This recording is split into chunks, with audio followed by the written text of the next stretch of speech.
Do you know some people get to heaven empty-handed? And this is where we left off yesterday. Remember my little picture of Samson? And I talked about the fact that he was killed destroying the temple of Dagon, the Philistines' gods, and in the process became a hero of the faith.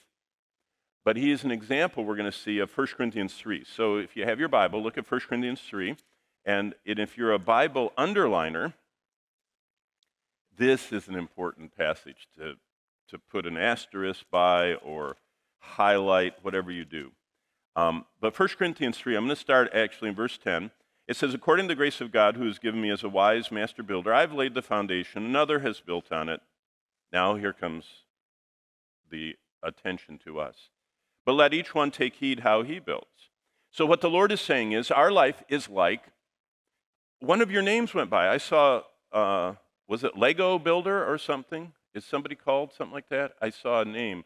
I think it was Legos. I don't know.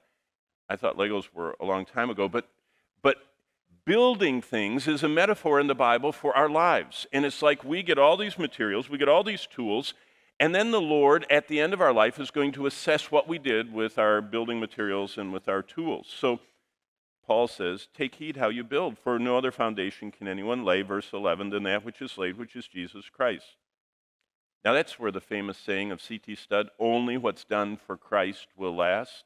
Remember that? You've all probably heard that. It's on cards and people put it on their walls. Then, look at verse 12. Now, if anyone builds on this foundation with gold, silver, precious stones, wood, hay, straw. What's fascinating is two groups.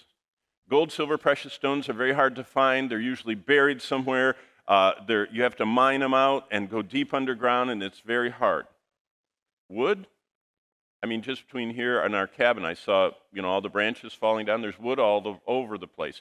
Hay and stubble, hay is dried, dead stuff, and stubble is broken up, dried, and dead stuff. So it's everywhere. So the one group is everywhere, wood, hay, and stubble. The other group, gold, silver, and precious stones, are very hard to find. So he says, hey, you have a choice. You can go through life doing the hard thing or the easy thing. You can go through life just the simplest, just gathering up the junk that's just thrown on the ground and strewn and easy to find and spend your time doing that, or you can labor for me. So keep going. See whether it matters. Verse 13. Each one's work, each one of us, will become clear for the day. Anytime you see that, it's talking about Christ's return, the day. Paul's always talking about the day.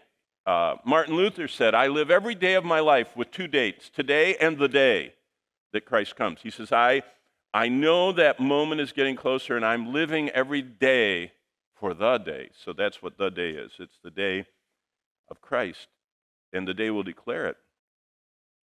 And now the next part I'm going to read in verse 13 is what most Christians don't think about. I can tell by the way they operate that they really don't think about this. Because we like to travel in crowds. And if you don't like your picture taking, you kind of get behind all the other people. And if you don't want to do this, you just kind of move and let everybody else get in front. And we're so used to operating of just kind of maneuvering out of sight, except for those few people that like to be seen. But the rest of normal people aren't really wanting to be the center of attention.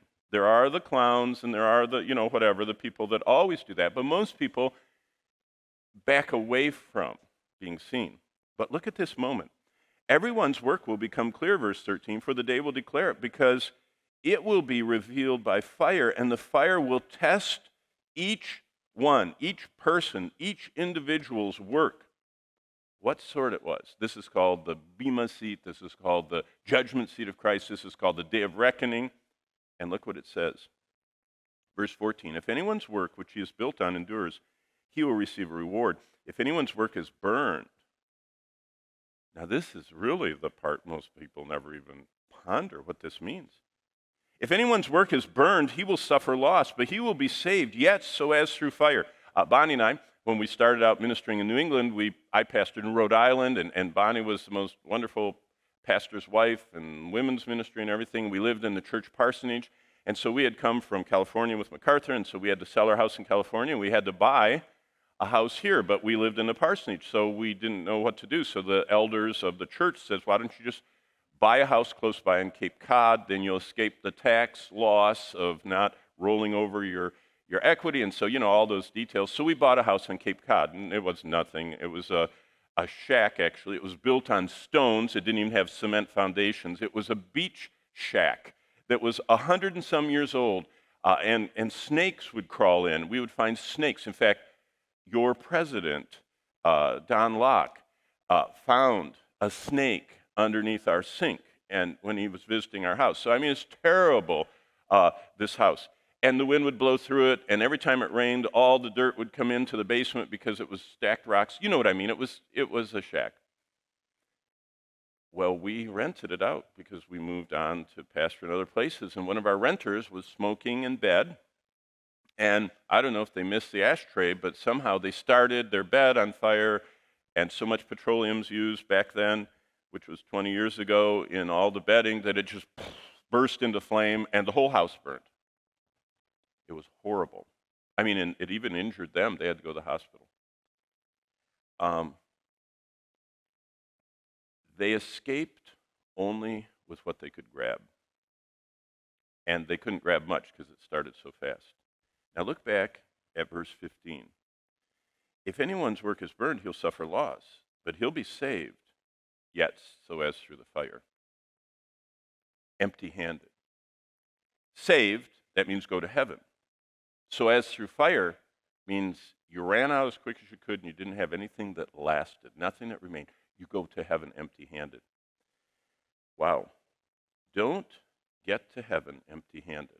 And this whole lesson is going to be about Jesus telling these churches, they're going to end up like Samson. Yeah, you're going to be in heaven, so as by fire. In fact, Job put it this way. There are a lot of English expressions that are in the book of Job. One of them is, by the skin of your teeth.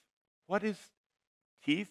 They don't have skin. Well, if you have, healthy gums, your gums come down a little bit between your teeth at the top. So it means a very little sliver. That's what by the skin of your teeth means. It means just barely. Some people, God says, Paul records in 1 Corinthians 3, are going to get to heaven by the skin of their teeth. They're going to get to heaven, yet so as by fire.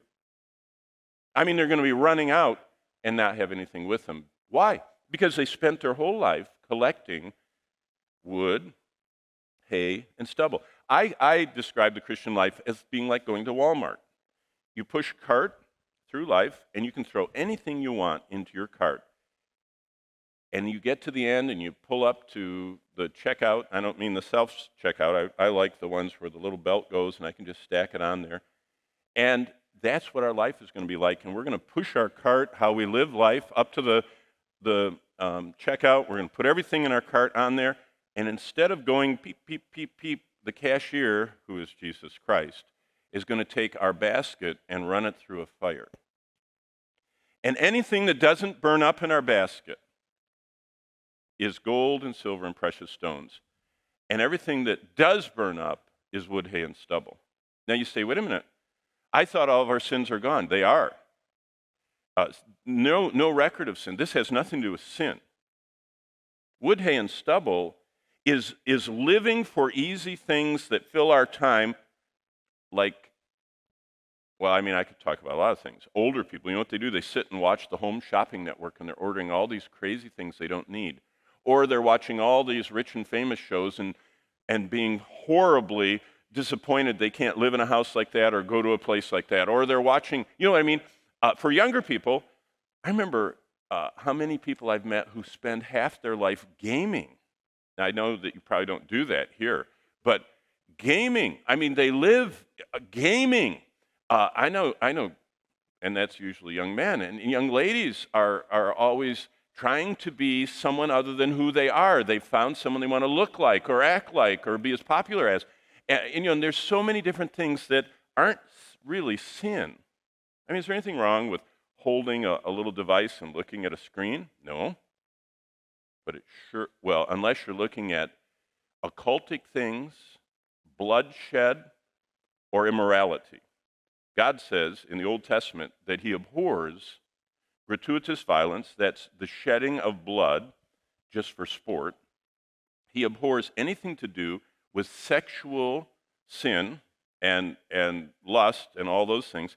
And he hates us being exposed to anything to do with the occult. And what I think is fascinating is whenever I want to illustrate one of the demons of Revelation, if I type in that demon's name, there's a video game that has an amazing picture of what an artist thinks that demon looks like. And I think, wow, I wonder if any Christians play these games because they're looking at what God hates. But when we look at things God hates, that's sin and he forgives us. But that time we spent doing that is good for nothing. It's burned up. And so that's how a lot of people live their lives.